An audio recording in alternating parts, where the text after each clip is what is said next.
Session की शुरुआत करते हैं। आज की जो हमारी पोयम है इसका नाम है now the leaves are falling fast. देखो पोयम का जो लैंग्वेज है वो टफ है काफी, ठीक है। आप में से किस किस ने इसको पढ़ा है पोयम को, जरा मुझे एक बार बताओ। Have you read this? Have you read this poem? Yes और नो में आंसर लिख के दीजिए, मैं भी चेक करती हूँ चैट में। अ पिंच ऑफ स्नफ हमने किया था। स्नफ माने क्या होता है? चेनी खेनी तंबाकू, मैं आपको कल बता रखी हूँ। तो ये जो स्नफ था ना, स्नफ एक्चुअली जैसे आपने देखा होगा ना जो तंबाकू गुटखा खाते हैं, ऐसे जनरलाइज नहीं कर रहे हैं किसी को, ठीक है। लेकिन चैप्टर में तंबाकू गुटखा खाने के इसको सिंबल बनाया गया है चालाकी का। सिंबल किसका बनाया गया है? क्लेवरनेस का, या फिर कनिंगनेस लिखो, क्लेवर तो फिर भी अच्छा वर्ड है। कि ऐसे तंबाकू चबा रहे हैं और भैया है ना, देख रहे हो विनोद, वो जो उसमें देखिए पंचायत मूवी। अच्छा कुछ नहीं पढ़ी है, कुछ ने नहीं पढ़ी है, एक नहीं एक दो नहीं यस लिखा है, बाकी सबने तो नो लिखा है। तो समझ में आ गई आपको? प्रियंका पंचायत मूवी, उसमें पंचायत आपने अगर देखी होगी वेब सीरीज, तो उसमें कहते हैं ना देख रहे हो विनोद, तो वो हमेशा हाथ में चैनी खैनी ऐसे कर रहा होता है ना। ये यूपी बिहार का ज्यादा है ऐसा खाने वाला। मैं यूपी से हूँ, मुझे पता है हमारे घरों में भी लोग खाया करते थे तम्बाकू, मुंह हमेशा लाल और पीक मारते रहना जगह जगह पे, है ना। तो एक्चुअली ये जो सिंबल है वो कनिंगनेस का दिखाया गया है कि जब जब वो हाथ में लेते हैं, जैसे आपने अगर नोटिस किया होगा, आज वैसे ये पोयम का टाइम है बट मैं जस्ट आपको बता रही हूँ, जब सोहन लाल के घर ये गए थे हमारे नानू काका, तो जब अपनी बात करनी थी उससे पहले इन्होंने क्या लिया हाथ में? तंबाकू लिया, खाया, अगोछे से साफ किया हाथ, और फिर कहा कि क्या आप वेलफेयर मिनिस्टर को जानते हैं? तो चालाकी दिखाने का समय था वो। तो जब जब चालाकी या जब जब इनको दिमाग चलाना है, तब तब ये, जब जब स्ट्रेस में होते हैं तब तब ये थोड़ा सा पिंच लेते हैं और खाते हैं, और फिर दिमाग चलाते हैं कि क्या करना चाहिए। तो चालाकी का सिंबल यहाँ पे दिखाया गया, इसीलिए चैप्टर का नाम पिंच ऑफ स्नफ है ना भाई। चैप्टर से बेस भी तो होना चाहिए कुछ। चलिए अब बताइए मैम, तंबाकू मतलब खैनी, खैनी चैनी, हाँ कुछ भी होता है। तंबाकू तो राज दरबार गुटखा बहुत होता है। अरे मैं यूपी से हूँ, मैंने सब देख रखा है, तो खाया नहीं है, देख रखा है। एक बार क्या हुआ जस्ट एक एग्जांपल याद आ गया, मैं बताती हूँ। तो मैं, आप लोगों को पता ही होगा ना, मैरिड, ये तो आप सबको पता ही चल गया है शायद से। तो मैं अपने हस्बैंड के साथ में, क्योंकि मैं यूपी से हूँ, तो मैंने सुपारी गुटखा सब खाया हुआ है। गुटखा वैसा वाला राज दरबार, रजनीगंधा, ठीक है, ये खाया हुआ है मैंने। माउथ फ्रेशनर की तरह इसको हमारे यहाँ पे समझा जाता है। यूपी में तो बहुत पान वान बहुत खाया जाता है, तो मैं भी खाती हूँ। तंबाकू नहीं खाया मैंने आज तक कभी, ठीक है। तो ऐसे नहीं खाती कि बहुत खाती हूँ, कभी जैसे कभी बहुत 2-3 महीनों में कभी किसी ने खाया कि लेना है, तो मैंने बोला हाँ दे दो, इसमें क्या दिक्कत है। तो वैसे करके मैंने खाया हुआ है। बिहार यूपी के लोग इस चीज को समझ सकते हैं कि बहुत नेचुरल है वहां। तो बाहर वाले लोगों को थोड़ा अजीब लगता है। तो जब मेरे पहली बार हस्बैंड ने ऐसे सुना था कि मैं वो खा रही हूँ, तुम गुटखा खाती हो तो ही लिटरली वाज सो शॉक्ड। मैंने कहा भाई माउथ फ्रेशनर होता है, इसमें कुछ नहीं होता है ना, कत्था मिला होता है, और पान वान तो बहुत ही नॉर्मल चीज होती है। देन क्या हुआ, एक बार हम लोग एक पान शॉप पे थे, तो पान बनवाया था, तो मैंने उसको बोला आपके पास रजनीगंधा है? मतलब मेरे को बहुत अजीब सा फील हो रहा था, ओवर ईटिंग हो गई थी, तो जस्ट इन केस मैंने बोला। तो वो उसने रिप्लाई दिया, क्या बोलता है, किसके साथ दूं? उसके संग कुछ आता है ना, तंबाकू की पुड़िया आती है, उसको क्या बोलते हैं, कुछ छोटी सी वो भी आती है ना, तो बना के खा। मैं वो भी ऐसे छोटे छोटे से, बिहार यूपी में ये चीजें बहुत प्रचलित होती हैं, इसीलिए ये जो हमारे पंडित जी है ये भी खाते थे, पंडित जी, हेरिडेटरी पंडित जी, ठीक है। चलिए अब आज का जो हमारा पोयम रहेगी, now leaves are falling fast. तो मैं आपको इसके बारे में क्या बता रही थी, मैंने आपसे कहा था कि जो पोयम है थोड़ी सी टफ लैंग्वेज में है। जिन बच्चों ने इसको पढ़ा है, मैं जानना चाहूंगी आपको पोयम समझ में आ गई है कि नहीं। कुछ एनालॉजी समझ लेते हैं, ठीक है, जिससे कि आपको ये पोयम आराम से समझ आ जाएगी। छोटी सी पोयम है, 5 स्टैंजास की, और स्टैंजास भी ऐसे छोटे छोटे से 3-3 शब्दों की तो लाइनें हैं। तो पोयम बहुत छोटी है, और पोयम जितनी छोटी होती है उतनी ही टफ होती है। क्यों? क्योंकि पोएट जो है कम शब्दों में ज्यादा बातें कहने की कोशिश करता है, ठीक है। सो लीव्स आर फॉलिंग फास्ट। अब देखो यहाँ कुछ एनालॉजीज है, उनको आप समझ लीजिए। अगर आपने इनको समझ लिया तो फिर पोयम आपको समझ आ जाएगी। तो मैं पोयम समझाने से पहले थीम समझाऊंगी। मैं चैट आपकी जो है ऑफ कर रही हूँ, ठीक है। अच्छा मेरे को कुछ देखना था, किसी बच्चे ने कुछ, चलिए तो ये देखो पोयम, क्यों आपको देख के कब, हाँ हो चुकी है बेटा, मेरी शादी हो चुकी है मेरी शादी हो चुकी है, मेरी 3 साल की बेटी है छोटी सी। आप बोलोगे हाँ मैम, विश्वास ही नहीं हुआ आपको देख के कभी, आपकी 3 साल की बेटी भी हो गई है। तो हाँ हुई तो छोटी सी थी, अब पता नहीं कब शादी के हुए, इतना बच्ची को 3 साल हो गए पता ही नहीं चल रहा है ना, तो टाइम फ्लाइज। तो ये देखो पोयम बहुत रिलेट करेगी इस बात से। पोयम में यहाँ पे जो लीव्स है, लीव्स, ठीक है, ये जो लीव्स हैं ये सिंबल है किसका? ह्यूमन बीइंग्स का, हम और आप। ठीक, सिंबल को दूसरे कलर से लिख देते हैं। ये क्या है? Human beings. Leaves are falling. अब फॉलिंग किसका सिंबल हुआ फिर? ऑब्वियसली डेथ का। कौन सा सीजन है जिसमें पत्तियां गिरती हैं? बाहर कंट्रीज का पता नहीं, इंडिया में ये ऑटम सीजन होता है कि नहीं? ऑटम सीजन में क्या होता है? पत्तियां गिरती है, पतझड़ का महीना मौसम हम इसको बोलते हैं। तो पतझड़ में क्या होता है? पत्तियां गिर जाती हैं। इसका मतलब ये होता है कि पेड़ एकदम कंकाल बन जाते हैं, फिर विंटर आ जाती है, पेड़ों पे कोई नई पत्ती नहीं आती है, फिर दोबारा जब स्प्रिंग और समर आनी शुरू होती है तब हरियाली फिर से आती है। जीवन का चक्र है, ह्यूमन बीइंग्स के साथ भी ऐसे ही होता है। डेथ होगी लेकिन नए नए बच्चे भी पैदा होंगे। हमेशा आप नोटिस करेंगे नया नया कोई ना कोई, अगर हम आंकड़ों की बात करें कि दिन में अगर 50 लोग मर रहे हैं तो 40 लोग पैदा भी हो रहे हैं, 40 बच्चे नए पैदा भी, तो जिंदगी है ऐसी चलती रहती है। इसी बात को पोयम में दर्शाया गया है पोइट के थ्रू, थोड़ा सा पेसिमिस्टिक प्लस ऑप्टिमिस्टिक अप्रोच के साथ। अब मैं आपको बताऊंगी कैसे। फास्ट मतलब ये जो एक्टिविटी है मरने की जीने की, मरने की जीने की, फास्ट हो रही है, मतलब कि जल्दी जल्दी हो रही है। फॉर एग्जाम्पल, अगर आपको पता होगा तो पहले के समय में क्या होता था, लोगों की जो एज है वो बहुत ज्यादा होती थी, तो वो इतनी जल्दी जल्दी मरते नहीं थे, है ना। सतयुग में तो ये भी कहा जाता है 1000 साल जीते थे। रावण 1000 साल का था जब वो राम जी से युद्ध कर रहा था। लोग 500 600 साल जी जाते थे, है ना। कलयुग में, द्वापर युग में, मतलब द्वापर युग तक, कलयुग आते आते लोगों की जो एज है वो 100 मैक्सिमम रह गई, और मिनिमम तो फिर आपको पता ही है 50 साल से ज्यादा आदमी ज्यादा खिंच नहीं पाता। 60-70 में तो वो एकदम लाठी पकड़ लेता है, और बाकी डिपेंड करता है कि वो अपने आप को किस तरीके से रख रहा है, बॉडी और माइंड को, तो वो 70-80 खिंच जाएगा। 80 खिंचना बहुत बड़ी बात होती है आज के समय में, है ना। तो फास्ट लोग मर रहे हैं। पोयम किस बात के ऊपर है? आइए पहले ऑर्डन के बारे में थोड़ा जान लें। W.H. ऑर्डन कौन है? बहुत ही फेमस राइटर है, ब्रिटिश राइटर है। इनके बारे में थोड़ी नॉलेज लेंगे, फिर मैं आपको पोयम पढ़ाऊंगी। एक ही सेशन में हमें कंप्लीट करनी है, तो मैं वन गो में जाऊंगी। बाद में आपके जो क्वेश्चन होंगे पूछ लीजिएगा। डिफिकल्ट वर्ड्स हैं सारे यहाँ लिखे होंगे, उनके आंसर्स, मीनिंग छोटे छोटे, ठीक है। इनका जो पूरा नाम है वो विंस्टन ह्यू है, बट आपको क्या याद करना है? W.H. ऑर्डन, यही नाम से जाने जाते हैं ये, ठीक है। इनके ऊपर कुछ एमसीक्यू आते हैं, उनको याद करना। तो एक तो इनकी डेट ऑफ बर्थ याद रखो, 1907 से लेके 1973, है ना। अभी एमसीक्यू आएगा, याद रखना। पुलित्जर प्राइज इनको मिल चुका है। पुलित्जर प्राइज एक नोबेल प्राइज की तरह होता है, लिटरेचर में बहुत ही फेमस होता है। इनको मिल चुका है। कब मिला है इनको? इनकी कलेक्शन थी द एज ऑफ एंजाइटी, इसके लिए। It is a versatile and intellectually vigorous poet. ये जो है वो बहुत ही इंटेलिजेंट वर्सेटाइल पोएट है। वर्ड्स ड्रामाटिस्ट हैं, मतलब इन्होंने कविताओं के फॉर्म में ड्रामा भी लिखी है। क्रिटिक भी है। क्रिटिक कौन होते हैं? दूसरों की पोयम पढ़े अच्छी है खराब है ये बताना, इसको क्रिटिक कहते हैं। ट्रांसलेटर भी हैं और एडिटर भी हैं। तो अच्छे इंसान हैं, काफी इंटेलिजेंट इंसान इनको हम बोलेंगे। Poetry to him was a serious game. इन्होंने कहा था पोएट्री सीरियस गेम है। अब सीरियस गेम का मतलब क्या हुआ? एक तो आया जॉनी जॉनी यस पापा लिख के चला गया, एक ने कहा कि नहीं, पोएट्री के थ्रू दुनिया को समझो, लोगों को समझाओ, सीख दो। दुनिया के रहस्य, गूढ़ रहस्य जो समझ में नहीं आते, वो पोएट्री के थ्रू हम लोग इजी लैंग्वेज में बता सकते हैं, ऐसा इनका मानना था। तो ये पोएट्री को, पोयम को नॉर्मल ऐसी एंटरटेनमेंट का साधन नहीं मानते थे। ये पोयम के थ्रू नॉलेज देना चाहते थे, अच्छी अच्छी फिलोसॉफिकल बातें करना चाहते थे, ठीक है। तो इनके लिए poem is a serious game which should deepen people self awareness. Poem पढ़ के लोगों की सेल्फ अवेयरनेस जगनी चाहिए। सेल्फ अवेयरनेस, लोगों को जानकारी मिलनी चाहिए। But it should in no case directly affect men's political और रिलीजियस चॉइस। लेकिन मैन की पॉलिटिकल और रिलीजियस चॉइसेस के ऊपर हम कोई बात नहीं करेंगे।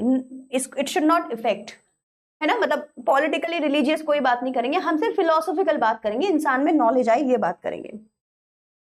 His early poems exhibits his interest in political affairs and ideas, but his later poems are overtly Christian and more responsible. छोड़ दीजिए इसको। As a technician, Auden explored a variety of stanzas, forms and meters. इन्होंने बहुत अच्छे अच्छे stanza form and meter लिखे हैं, जिसमें से कुछ आपको बता देते हैं। He had a passion for word coining and using archaic words. Word coining का मतलब होता है इन्होंने नए नए शब्दों का निर्माण भी किया है, ठीक है, which makes him at time difficult to understand. तो इसीलिए इनको समझना कभी कभी मुश्किल हो जाता है। कुछ डिफिकल्ट शब्दों का, आर्केक मतलब पुराने शब्दों का इस्तेमाल करते हैं, ये जो अब यूज भी नहीं होते, तो लोग कंफ्यूज हो जाते हैं कि क्या कहना चाह रहे हैं, तो थोड़ी डिफिकल्ट इनकी पोयम लगती है। इसमें से जो जो काम की चीजें हैं वो मैं भी आपको बता दूंगी, ठीक है। He left England as early as 1939 to settle permanently in the United States. वैसे ये इंग्लैंड के थे लेकिन यूनाइटेड स्टेट्स में शिफ्ट हो गए थे। और इनके वर्क में ब्रिटिश और अमेरिकन फेजेस में डिवाइडेड है। Notable works of English phrases are, अब यहां से आपके कुछ काम की चीजें पढ़ लीजिए। एक इन्होंने द ऑरेटर्स लिखी है, एक उन्होंने डांस ऑफ डेथ लिखी है, एक इन्होंने एक लुक स्ट्रेंजर लिखी है, एक इन्होंने स्पेन लिखी है, अनदर टाइम लिखी है, ठीक है। ये इनके वर्क हैं, स्पेस एंड अनदर टाइम, ये इनके वर्क हैं।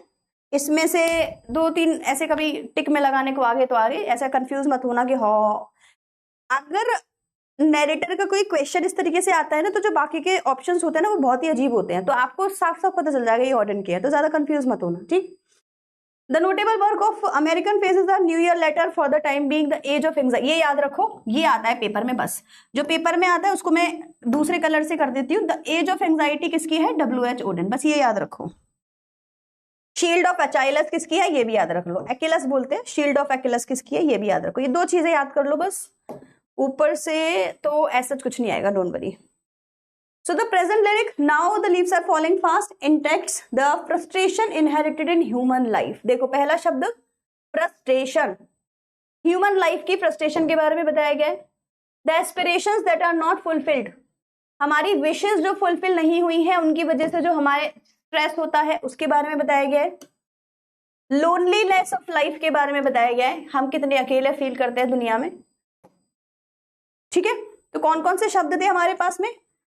frustration, loneliness and aspirations that are not fulfilled, हमारी desires जो fulfill नहीं हुई हैं उनके बारे में बताया गया है। आप 2 शब्दों को पढ़ेंगे। शब्द नंबर 1 pessimistic, सब लोग याद कर लेंगे, चैप्टर के एंड में आपको इसके बारे में मैं पूछूंगी, बताइए पोयम आपको pessimistic लगी या optimistic, ठीक है। pessimistic, दूसरा शब्द है optimistic, नोटबुक में लिखिए। पेसिमिस्टिक का मतलब होता है जब हम किसी भी चीज के बारे में जब अच्छा सोचते हैं ना, तो उसको पेसिमिस्टिक कहते हैं। क्या बोलते हैं इसको? पेसिमिस्टिक।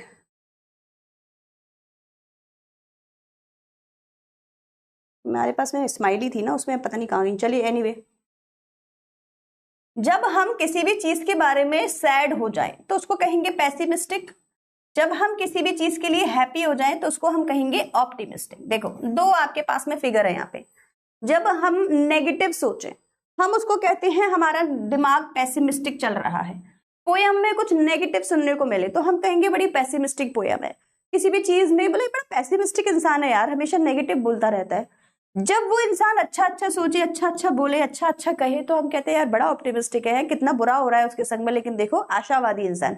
हिंदी में कहते हैं आशावादी निराशावादी, निराशावादी ऊपर वाला, आशावादी नीचे वाला। क्लियर हो गया? क्या सिखाया मैंने आपको? 2 शब्द, पेसिमिस्टिक, ऑप्टिमिस्टिक।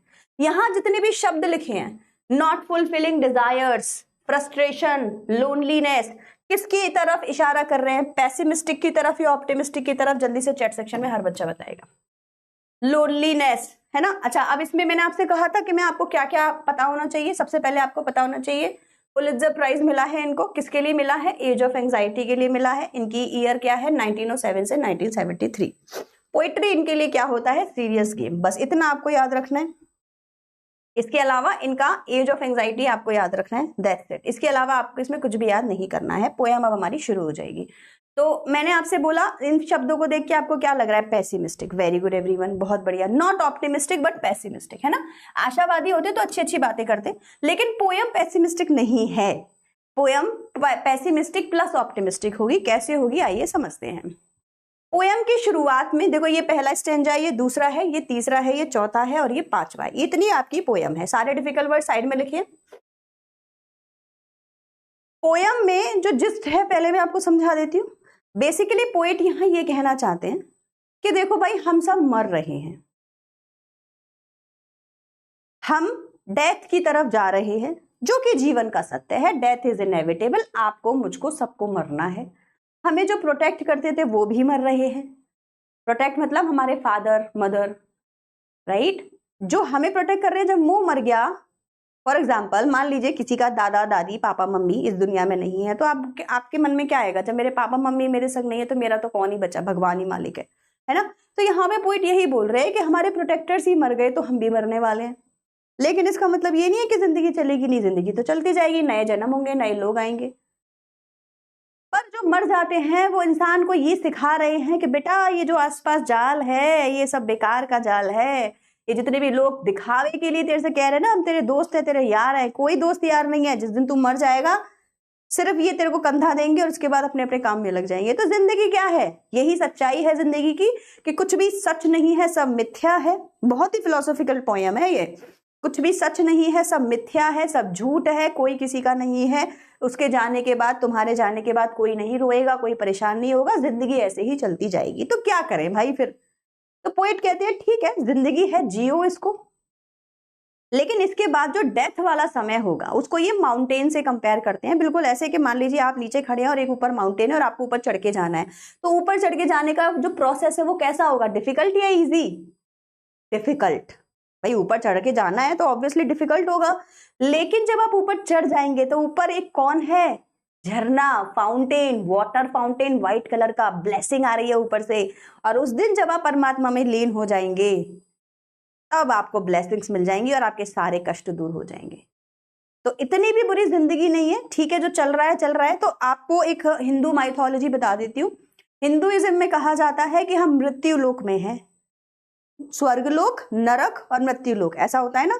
तो जो स्वर्ग लोक है वहां ना किसी की जन्म होती ना किसी की मृत्यु होती। स्वर्ग लोक में ना किसी को दर्द होता, ना दस्त होते, ना बुखार होता, ना कटता, ना एक्सीडेंट होता, ना कोई मर्द, वहां रोते नहीं है लोग, वहां हमेशा हैप्पीनेस होती है। उनको बुखार नहीं होता, उनको दर्द नहीं होता, गर्ल्स को कोई प्रॉब्लम, पीरियड्स नहीं आते, पेट में दर्द नहीं होता, चाइल्ड बर्थ नहीं होता, कुछ नहीं होता, सब कुछ मस्ती में चल रहा होता है। जब हम मृत्यु लोक में आते हैं, यहां आकर हमारे पास बहुत सारे पेन और सफरिंग्स फील करने के लिए दिए जाते हैं। ये हमारा पनिशमेंट होता है। आपको पता है बच्चे की जन्म में जो हम खुशियां मनाते हैं, एक्चुअली दिस इज मृत्यु लोक। थोड़ी स्पिरिचुअल पोयम है ये, आपने पता नहीं कैसे समझी होगी, बट आप इसको डीपली समझेंगे तो आपको रियलाइज होगा हम जब जन्म लेते हैं ना, ये हमारा पनिशमेंट होता है। भगवान कहते हैं अभी तेरे कर्मा पूरे नहीं हुए, बैलेंस नहीं बना है, जा फिर से जा, इस बार फिर ढंग के काम करियो। हम यहाँ आके सब भूल जाते हैं, फिर से उल्टे सीधे काम करने लग जाते हैं और फिर से हमारा जो कर्मों का जो बैलेंस है वो बिगड़ जाता है। और फिर जब ऊपर जाते हैं कहते हैं सर कैसा रहा मेरा परफॉर्मेंस, बोलेंगे अच्छा इतनी गलतियां करके आए, जा फिर से सुधर के आ, फिर से भेज देते हैं नीचे। और जब भी आप एक ऐसे, जैसे गौतम बुद्धा, जब आपको मोक्ष प्राप्ति क्या होती है, सॉल्वेशन, अब आपको फिर से जन्म नहीं लेना पड़ेगा। तो मोक्ष प्राप्ति किसको मिलती है, करोड़ों में से किसी एक को मिलती है जो सच में साधु संत महात्मा ऐसा बन जाता है। प्रेमानंद महाराज जी हो गए, है ना। अब सच में अच्छे हैं नहीं है भगवान वो ही जाने, बट हम तो फिर भी बहुत वैल्यू करते हैं, बहुत ही अच्छी शिक्षा दे रहे हैं लोगों को। तो सिर्फ वो इंसान जो मोक्ष माया इन सब चीजों से दूर होकर किसी का बुरा नहीं करना, किसी के लिए गलत नहीं सोचना, इस तरीके से बैलेंस को अच्छा कर लेता है, वही स्वर्ग में जा पाता है। बाकी सब मृत्यु लोक में ही ऐसे ही टहलते रह जाते हैं। मृत्यु लोक इज ऑल अबाउट सैडनेस। मैं अगर 100 में से 100 बच्चों से ये पूछूंगी कि आप अपनी जिंदगी में परेशान ज्यादा हैं या खुश ज्यादा हैं, अब परेशानी में सब काउंट कर लेना, दिमाग का दर्द, सर का दर्द, पेट का दर्द, हाथ का दर्द, सब। आप बोलोगे मैम सच में देखा जाए तो दिक्कतें ज्यादा हैं, खुशियां तो ठीक है, फैमिली है, फ्रेंड्स हैं, मस्ती मस्ती चल रही है। क्या मैंने सही बोली ये वाली बात? क्या ये मैंने डीप बात आपको बोल के दी? जिंदगी में अगर मैं आपसे पूछूं कि पूरे दिन में कैसा रहा दिन, तो आप बोलोगे मैम सुबह सर में दर्द था, दोपहर को थोड़ा सा बुखार आ गया था, शाम को बहुत ज्यादा थक गया था, उठने का मन नहीं कर रहा था, रात को नींद नहीं आ रही थी। आपके आसपास आपको यही लोग मिलेंगे जो परेशानियां गिना रहा है। कोई ये नहीं कहता यार क्या जिंदगी चल, भाई तू बता तेरी कैसे, मेरे को तो क्या ही बोलो यार, क्या जन्म मिला है, मजा ही आ गया। चाहे वो अंबानी का बेटा भी होगा ना, वो भी परेशान है अपनी जिंदगी से, या सर नो? क्या वो कभी कहता है कि मैं बहुत खुश हूं अपनी जिंदगी में? हालत देखिए उसकी। पैसे वाला पैसे की वजह से परेशान है कि इतना पैसा कहाँ रखूं, कहीं कुछ हो गया तो, रेड पड़ गई आईटी की तो, चोर ले गया तो, किसी ने किडनैप कर लिया। हर कोई खुश नहीं है जिंदगी में। क्यों? क्योंकि ये मृत्यु लोक है, यहाँ पे हम परेशानियों को भोगने ही आए हैं। ऑर्डिन इसी बात को क्लैरिफाई करने की कोशिश कर रहे हैं, ठीक है। ऑर्डिन यही कह रहे हैं कि जो जिंदगी है ये बहुत ही झोल झाल है, मिथ्या है, लेकिन डोंट वरी, मरने के बाद एक माउंटेन पे जो वाटरफॉल है वो वेट कर रहा है तुम्हारा, वहां से डीप जो तुम्हें ब्लेसिंग मिलेगी, तुम खुश हो जाओगे, डोंट वरी। बस पूरी पोएम ये है। अब इसको मैं आपको समझाती हूँ, ठीक है, आपको समझ में आ जाएगी। तो देखो ये अगर आप कभी भी ऐसे फिलोसफी में जाओगे ना तब रियलाइज सच में इसी को कहते हैं। आप ही को पढ़ाई है ना मैंने वाली पोएम, या 11th में 12th में, तो भूल ही जाती हूँ, मुझे तो ध्यान ही नहीं रहता। ये वाली जो आपकी थी कीपिंग क्वाइट, अच्छा तो यूपी बोर्ड की है। कीपिंग क्वाइट में वो यही बोलते हैं कि थोड़ी देर शांत रहो और अपने बारे में सोचो। यूपी बोर्ड में पोएम है ये वाली, है ना। तो सेल्फ रियलाइजेशन, तो जिस दिन शांति से बैठ के सोच रहे होते हैं ना तब रियलाइज होता है ये चल क्या रहा है जिंदगी में, हम कर क्या रहे हैं अपनी जिंदगी के संग। रियलिटी तो कुछ और ही है जो आपको WHO ओडेन बता रहे हैं। चलिए आइए, अब पोएम आपको अच्छे से समझ आ जाएगी, आप चीजों को आप रिलेट कर पाओगे। पोइट ने कहा now the leaves are falling fast. Leaves माने ह्यूमन बीइंग, फास्ट माने जल्दी जल्दी, फॉलिंग माने गिर रही है। समझ में आ गया आपको? पत्तियां जल्दी जल्दी गिर रही हैं, इंसान जल्दी जल्दी मर रहे हैं। Nurses flower will not last. अब देखो नर्स क्या होती है, नर्स को थोड़ा सा समझेंगे। नर्स एक्चुअली ट्री होता है। क्या होता है? ट्री। कौन सा tree? Big tree. Big tree क्या करता है? जैसे कि ये बिल्कुल आपके पेरेंट्स की तरह हो गया। आपने कभी देखा होगा एक बड़ा ट्री होता है और जो छोटे छोटे उसके चारों तरफ घास, फ्लावर्स, या आप कह सकते हैं बेल, लता वता ऐसे चल रही होती है। तो बड़ा जो ट्री है ना वो नर्स है, और वो छोटी वाली जो बच्चे पौधे हैं उनको पोषण दे रहा है, क्योंकि इसके पास तो बहुत पानी है, बहुत बड़ी बड़ी जड़ें हैं, पता नहीं कहां कहां से पानी ले लेके आ रहा है। पौधे की जड़ें तो छोटी है, ये तो मर जाएगा छोटा वाला पौधा तो अगर इसको पानी नहीं मिलेगा। लेकिन तुम्हारे सपोर्ट से, तुम्हारी ही जड़ से इसने अपनी जड़ मिला ली, तो तुम तो बहुत दूर से कहीं से पानी लेके आ रहे होगे अपने लिए, बड़ा ट्री, और तुम इसको भी हेल्प कर रहे हो। तो ये जितने भी पौधे हैं इनको कहते हैं छोटे पौधे, और एक बड़ा पेड़ उसको नर्स कहते हैं। बिल्कुल वैसे जैसे हॉस्पिटल में एक नर्स होती है तो तुम्हारी केयर करती है ना, बिल्कुल ऐसे यहाँ पे जो नर्स है ये ट्री है, बिग ट्री। अब हमारे घर में बिग ट्री कौन? हमारे दादा दादी, हमारे मम्मी पापा, प्रोटेक्टर। तो नर्स का मतलब यहाँ पे कौन हो गया? प्रोटेक्टर। तो मैं यहां लिख देती हूं, नर्स क्या है बेटा? प्रोटेक्ट करने वाला, ठीक है, प्रोटेक्टर, हमें हेल्प करने वाला, हमारी रक्षा करने वाला। Nurses flowers will not last. अब यहां पे लिखा हुआ है कि जो नर्स के फ्लावर्स है, अब फ्लावर्स कौन से? छोटे छोटे ट्रीज, स्मॉल ट्रीज। कौन से वाले? स्मॉल प्लांट्स, जो नीचे गिरे पड़े हैं, वही वाले जो नीचे हैं, है ना, जो आपके ऊपर डिपेंडेंट हैं। जैसे अब यहाँ रियलिटी में कौन हो गए? देखो बिग ट्री तो हो गए हमारे पेरेंट्स, ठीक है, और स्मॉल ट्री कौन हो गए? हम चिल्ड्रन। हो गए नहीं हो गए? तो क्या लिखा हुआ है लाइन से, आपको क्या समझ आया? आपको ये समझ आया WHO ओडेन कह रहे हैं कि जब हम ही मर जा रहे हैं तो फिर बच्चे कहां से जिंदा रहेंगे? आप मम्मी पापा नहीं रहे तो उसका बच्चा जिंदा रह सकता है जब तक वो खुद इंडिपेंडेंट ना हो जाए। सोचो 2 साल का बच्चा है, उसके मदर फादर नहीं है, किसी मतलब बहुत ही गंदी सिचुएशन हम लोग इमेजिन कर रहे हैं, बट जस्ट इमेजिन कि वो नहीं है।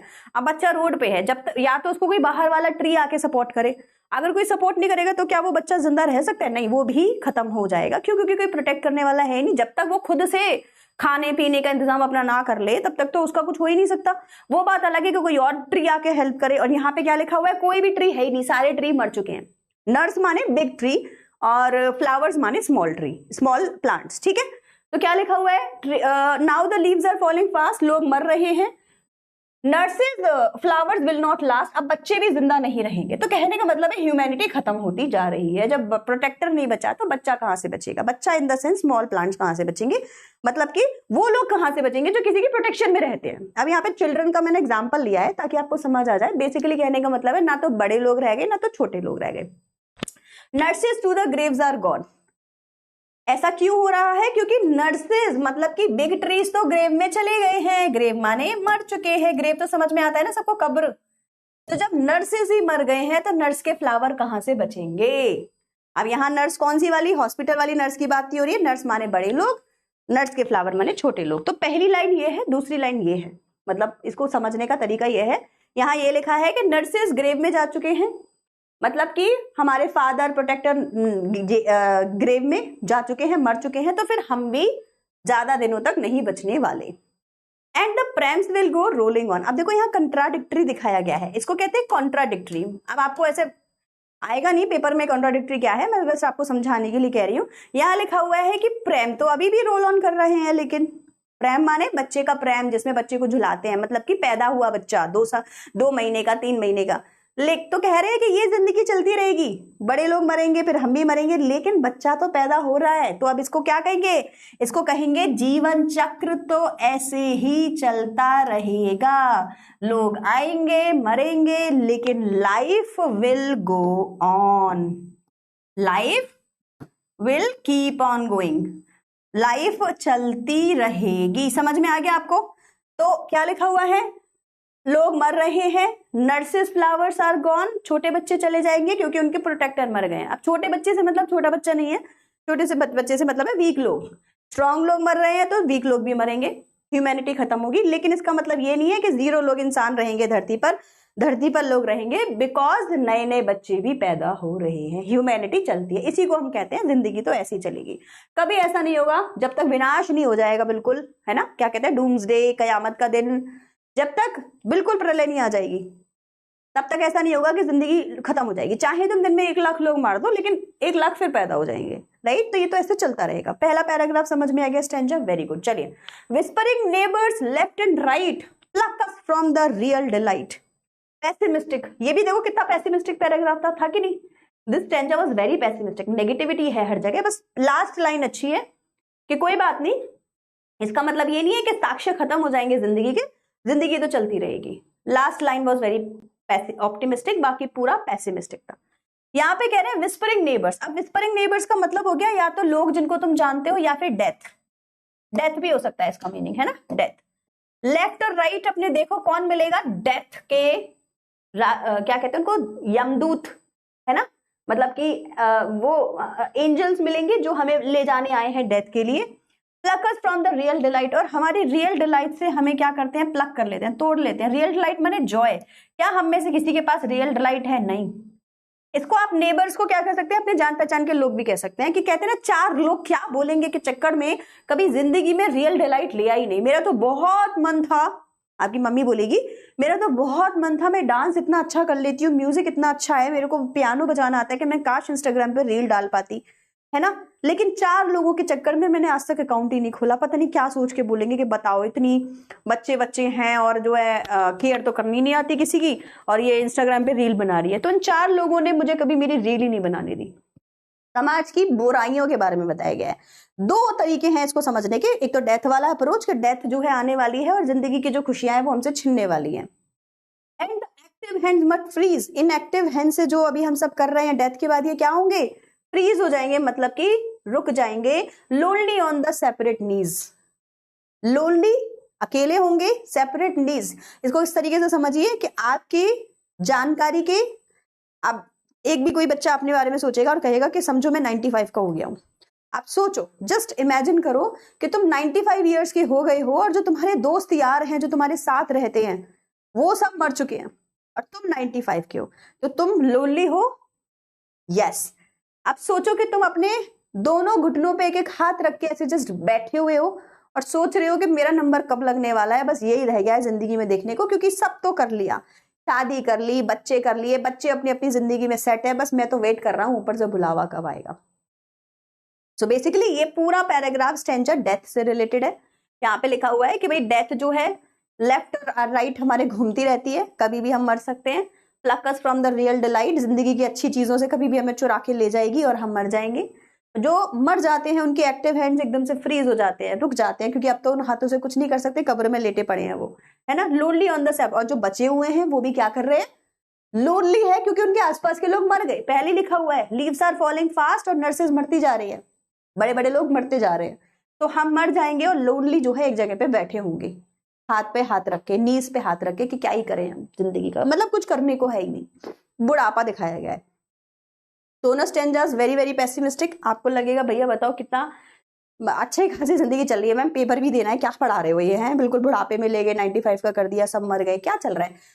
ये कड़वी सच्चाई है जिंदगी की, जो हर किसी को हजम नहीं होगी, कि सच्चाई तो यही है कि आए हो और मरोगे, है ना। इस चीज को इन्होंने बहुत प्यार से समझाने की कोशिश करी है, लेकिन हम डाइजेस्ट नहीं कर पाएंगे, और आपकी एज पे तो बिल्कुल ही नहीं कर पाएंगे, क्योंकि आपने हमेशा लाइफ को ऐसे देखा है कि वाह ये वो मस्ती, ये यहाँ करना है, वो करना है, उससे ऐसे करनी है, उसकी ये करनी है, उसकी बुराई करनी है, उसकी चुगली करनी है, उसको बुली करना है ना, उसने मुझसे ऐसे कहा। आपकी ये जिंदगी चल रही होगी इस टाइम, है ना। उन मैडम ने ऐसे कर दिया, वो लड़की इतनी सुंदर थी, वो लड़का कितना बढ़िया लग रहा था, ये सब चल रहा होगा। उस सब पे ये सोचने में आपको थोड़ा अजीब लगेगा, बट सच्चाई ये है कि इस सब के बाद जब आप थोड़े ऊपर उठेंगे तो आपको यही दिखेगा, यही रियलिटी होती है लाइफ की कि हाँ भाई हमें मरना है एक दिन। तो क्या करें, जिए कि नहीं जिए? पूछो ना भाई इनसे, क्या करें भाई, जिए कि नहीं जिए? तो उसका आंसर मिलेगा, death dead in hundreds at the back, follow wooden on our track. Dead जो है हमारे मरने के बाद अभी और मर रहे हैं लोग, रोज मर रहे हैं। डेड इन हंड्रेड, 100 लोग रोज मर रहे हैं। एट द बैक माने फॉर एग्जाम्पल पोइट कह रहा है कि मैं मर गया तो मेरे पीछे पीछे 100 और मरेंगे। Follow wooden on our track, और उसी ट्रैक पे वुडन माने कफन, वुडन कफन, लकड़ी का कफन, उसमें पड़े होंगे और एक के बाद कफन लेके जा रहे होंगे लोग। जैसे हमारे यहाँ अर्थी ले जाते हैं ना हिंदुइज्म में, क्रिश्चियनिज्म में, कब्र में, उसमें लेके जाते हैं कफन में। आर्म्स रेज्ड स्टिफली टू रिप्रूव, ऐसा लग रहा है कि जितने लोग जो मर जा रहे हैं वो क्या कर रहे हैं, रिप्रूव कर रहे हैं, मतलब कि एक तरीके से स्कोल्ड कर रहे हैं, रिब्यूक, स्कोल्ड, चिल्ला रहे हैं। किसको चिल्ला रहे हैं? तुम्हारी वाली जनरेशन को, तुम बच्चों को। क्या कह रहे हैं? इन फॉल्स एटीट्यूड ऑफ लव, किस चीज में फंसे पड़े हो ये? जिनको तुम कह रहे हो ना वो हमें प्यार करते हैं, कोई प्यार नहीं है। जो कह रहे हो ना हमें सम्मान करते हैं, कोई सम्मान नहीं है। सबको अपनी अपनी पड़ी है, सब अपना काम निकलवाने के लिए चक्कर में लगे पड़े, हर कोई अपना फूड ढूंढ रहा है। Starving through the leafless would on trolls, trolls का मतलब है सेल्फिश लोग। देखो यहाँ पे ना लाइनें ऊपर नीचे लिखी हुई हैं, एक्चुअल में पहले ये लाइन आनी चाहिए, ट्रोल्स, ट्रोल्स माने सेल्फिश। बोल रहे हैं कि ये जो सेल्फिश लोग तुम्हारे आसपास है ना, selfish people run scolding for their food, अपने खाने की तलाश में है बस, मतलब कि अपना अपना ग्रीड, अपनी इच्छा पूरी करनी है, दूसरे की कोई फायदे से मतलब नहीं है। Starving through the leafless would, ऐसे जंगल में घूम रहे हैं जहां लीफ है ही नहीं, पत्तियां है ही नहीं। पत्तियां किसको डिनोट करेगी? खुशी को, हैप्पीनेस को।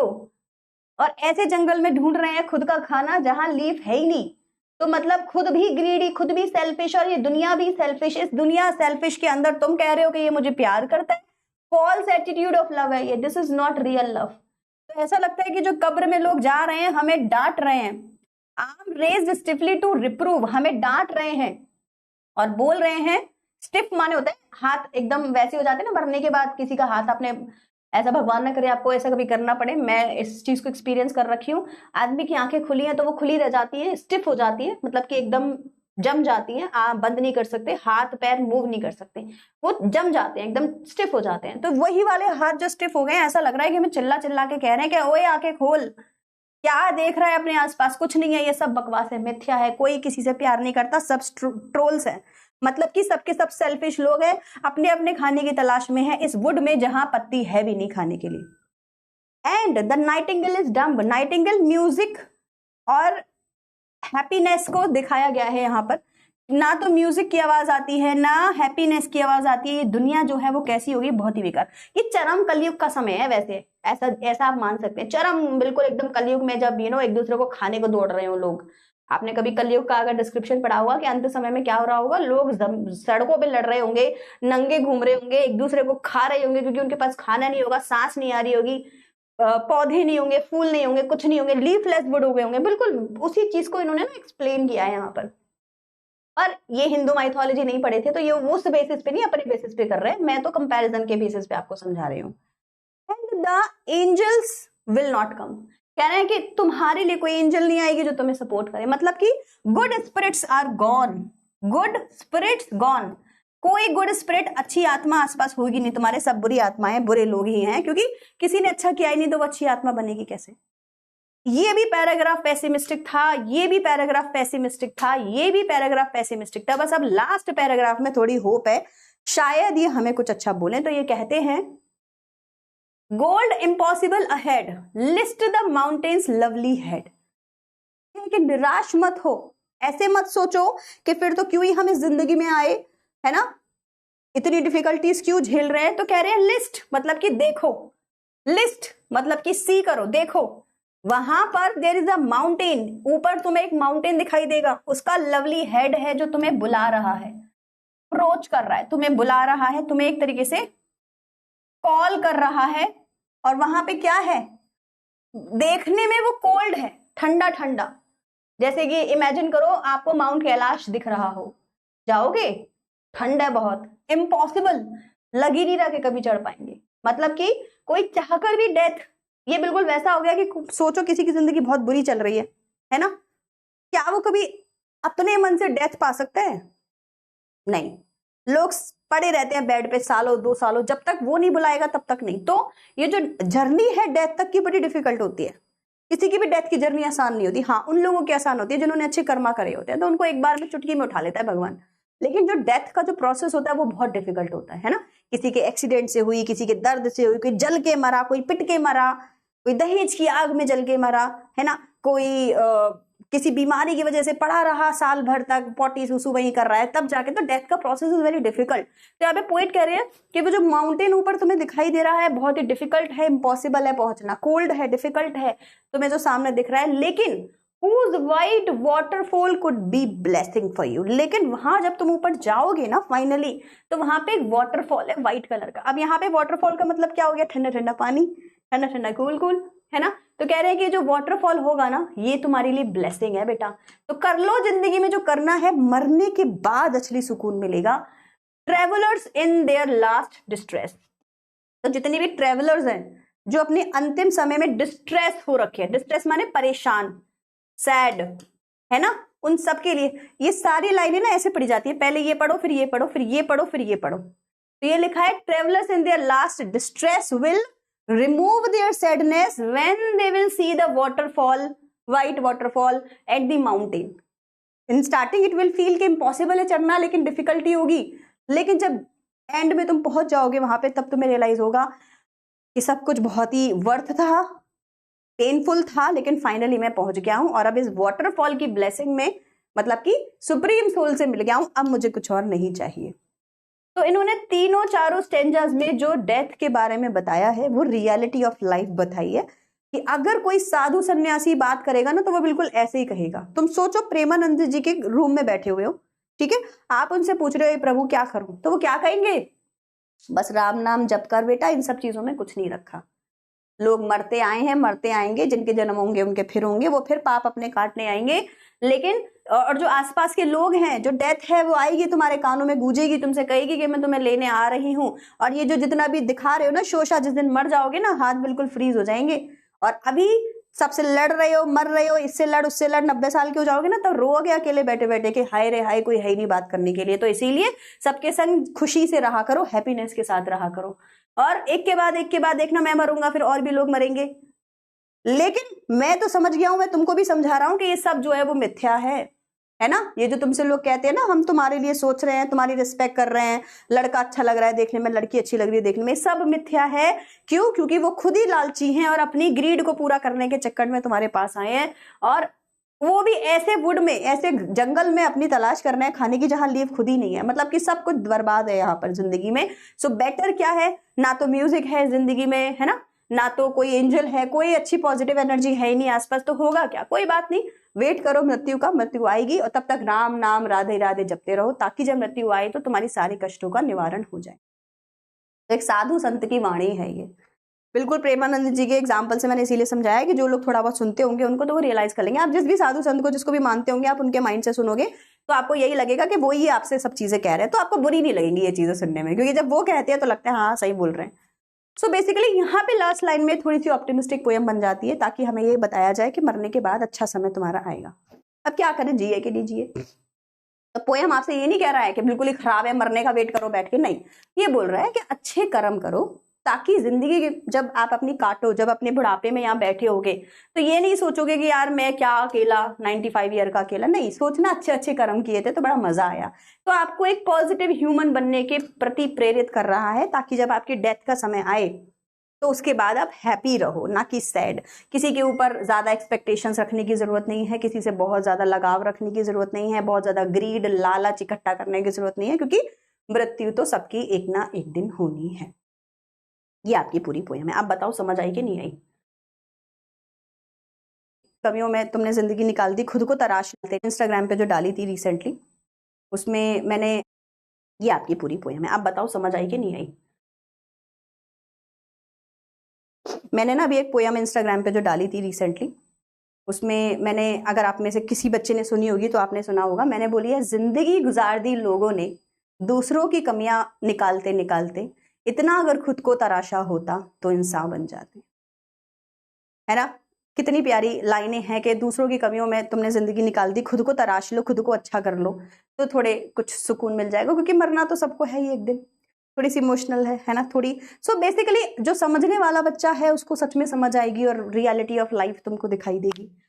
बहुत गहरी पोयम है ना। तो ऐसे मुझे नहीं लगता किसी बच्चे ने इस तरीके से इसको समझा होगा। बहुत गहरी पोयम है और आपको जिंदगी जीने, अगर इस पोयम को ये सोच लो तुम्हारे कोई साधु संत तुम्हें सुना रहे हैं तो वो तुमसे यही बातें बोलना चाह रहे हैं जो यहाँ पे पोयम में लिखी हुई है कि जिंदगी क्या कह रहे हैं। सो द सेंट्रल आइडिया फिर एंड में चले।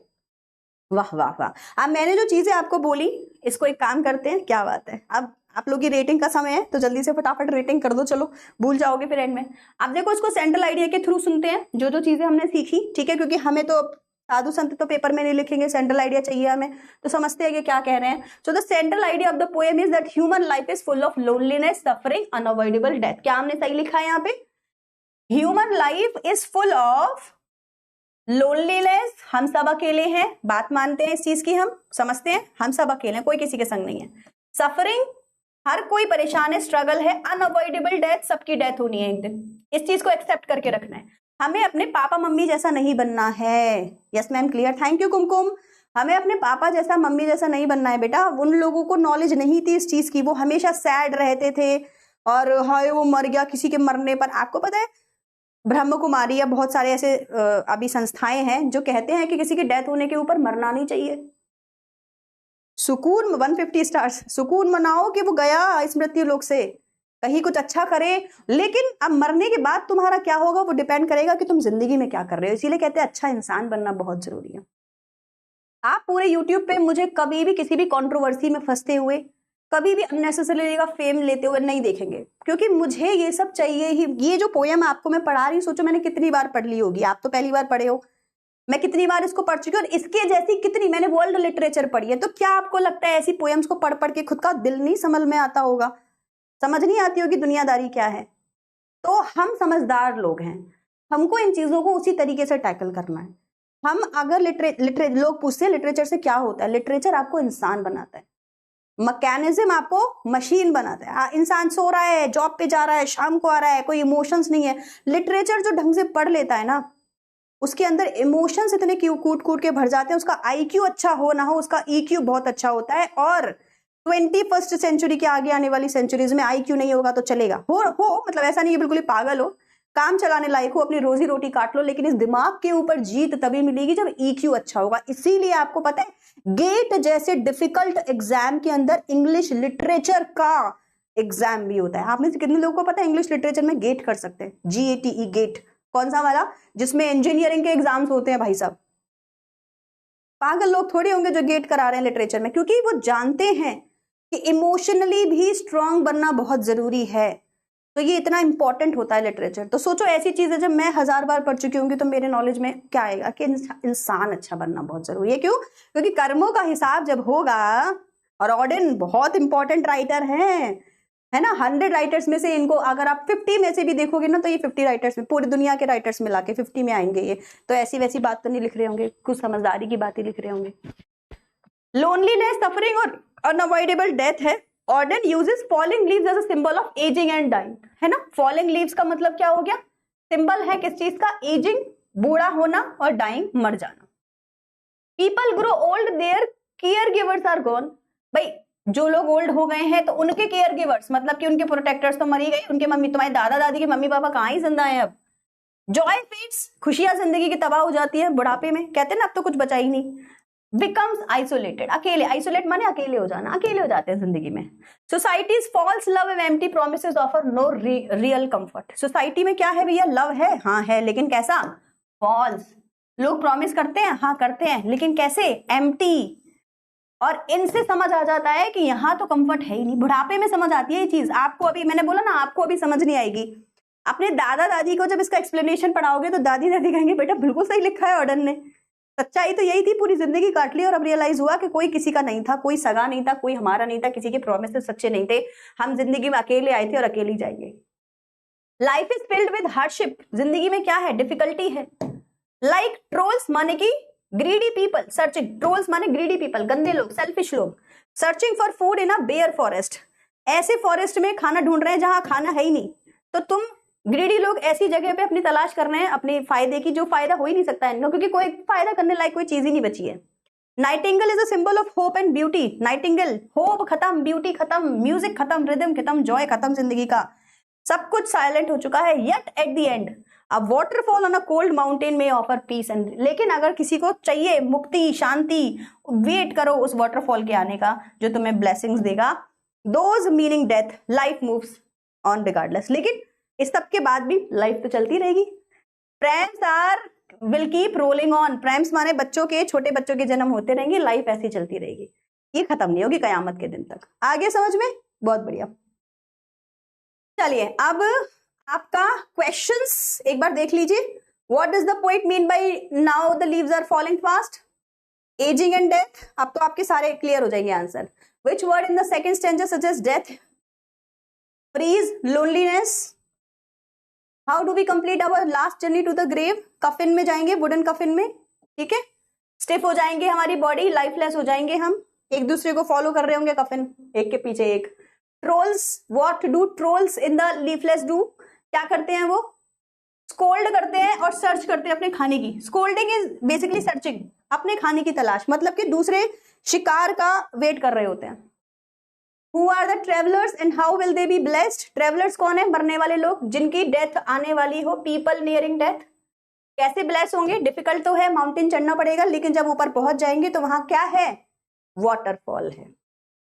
कीवर्ड जो मैं अंडरलाइन कर रही हूं उनसे आपके आंसर फ्रेम हो जाएंगे। Which word in the first stanza suggest object from nature? Leaves, leaves nature का ही तो है। चलिए यहां तक अब आप लोगों को समझ में आई होप आ गया होगा। आइए एक बार इसका एमसीक्यू कर लें, आपको कुछ क्वेश्चंस होंगे तो पूछ लीजिएगा, डाउट मैं बाद में देखूंगी, पहले एमसीक्यू शुरू करते हैं। In the second line of the poem now the leaves are falling fast, nurse stands for what? Plant, fruit, tree. By ma'am, अरे ये तो करके जाओ, 5 क्वेश्चन मत, हम सन्यासी बन जाए, है ना। बहुत लोग होते हैं, जैसे गौतम बुद्धा चले गए थे अपने वाइफ और सबको छोड़ के, मैं उसके भी खिलाफ हूं, क्योंकि जब जन्म लिया है तो सारे आश्रम पूरे करने चाहिए। अगर आपको नहीं पता है तो मैं आपको बता देती हूँ, हमारे हिंदू धर्म में 4 आश्रम बोले गए हैं, है ना। 4 आश्रमों में हमारा पहला होता है ब्रह्मचर्य, 25 तक पढ़ाई करो, कुछ मत करो, सिर्फ पढ़ाई, कोई लव अफेयर ये वो शादी वादी कुछ नहीं। 25 से 50 गृहस्थ आश्रम, गृहस्थ आश्रम में वाइफ हो, बच्चे हो, दुनिया जियो, है ना। 50 के बाद सब अपने बच्चों को दे दो और क्या करो, वानप्रस्थ में चले जाओ, बस फ्रूट खाएंगे। अपने आप को सन्यास आश्रम के लिए तैयार करना होता है। फ्रूट, सब्जी, दुनियादारी सब छोड़ दो, चाबी दुकान की, घर की चाबी बहू को, दुकान की चाबी बेटे को। 50 से 75 वानप्रस्थ आश्रम होता है, मतलब कि हैं घर में लेकिन क्या कर रहे हैं, अपने आप को तैयार कर रहे हैं सन्यास के लिए। एकदम से थोड़ी जंगल चले जाओगे। उसके बाद 75 के बाद अगर जिंदा बचे तो कहाँ चले जाओ? अब पहले लोग सन्यास वहां जाते थे जंगलों में, अब कहाँ जाना है? बनारस, ऋषिकेश, और वहीं जाके डेरा बसा लो, जब भगवान बुलाएगा बुला लेगा। ये एक्चुअल तरीका है जिंदगी जीने का हमारे आश्रमों के थ्रू। पर आज कितना % इंसान है जो सच में ये कर रहा है या कर पाएगा? In the poem now the leaves are falling fast, whispering neighbour stand for agent of life insurance, death, ठीक है, डी। चलिए कितना % इंसान है जो ये कर पा रहा है आज के समय में? ऑब्वियसली, ओ सॉरी बच्चों, पहले पोल शुरू हो गया, क्वेश्चन ये रहा, देखो कर पाओ तो।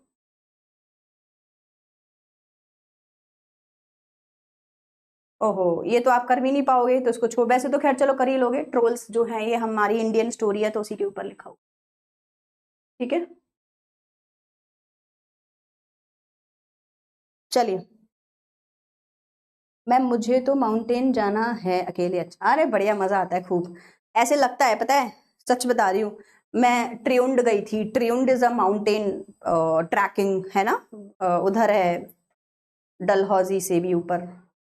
तो जब वहां जाते हैं ना, वहां जाके ऊपर भाई ऐसे लगता है कि नीचे क्यों ही जाना वापस, क्या ही है नीचे, सब बर्बाद है जिंदगी, समझ रहे हो, ऐसे लगता है। तो कहने का मतलब यह है कि थोड़ा सा, इसका आंसर ना एक्चुअली मेरे को भी क्लियर नहीं है, देख लेना एक बार। तो अब आप बताओ ये पोएम आपको कैसी लगी। मैंने आपसे कहा था ना स्टार्टिंग में आपको इसमें से शब्द हैं जो आपको पता होने चाहिए। अब बताओ आपके हिसाब से पोएम कैसी है। बिल्कुल ही ऐसी है कि भैया इनने तो मैडम बर्बाद ही कर दिया, या आपको ऑप्टिमिज्म दी थोड़ी बहुत। चलिए, नीड फ्रॉम स्कैंडिनेविया। बेटा स्कैंडिनेविया वाज द आंसर। जिन लोगों का भी था वो सही था। मैं इसमें लगा देती हूँ, ठीक है। मेरे को लग ही रहा था लेकिन फिर भी मुझे लगा कि शायद ना हो। स्कैंडिनेविया है इसका आंसर, मैंने अभी अभी चेक कर लिया है, ठीक। इसका आंसर आपका सी होगा।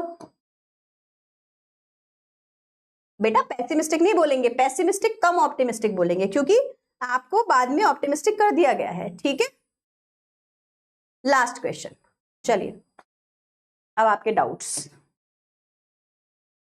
है ना जिंदगी, तो फिर थोड़ा ऐसे ही कर दो। पोयम है, मुझे बड़ी पसंद आती है ये पोयम। बस खुद के साथ देखा है। चलिए, बढ़िया पोयम है, बहुत प्यारी पोयम है, मुझे बड़ी पसंद आती है ये पोयम। मतलब ऐसे मन करता है ना कभी कभी जब परेशान से हो तो लगता है कि ठीक है यार, इतना भी जिंदगी के बारे में एकदम मरे ही नहीं जाना चाहिए।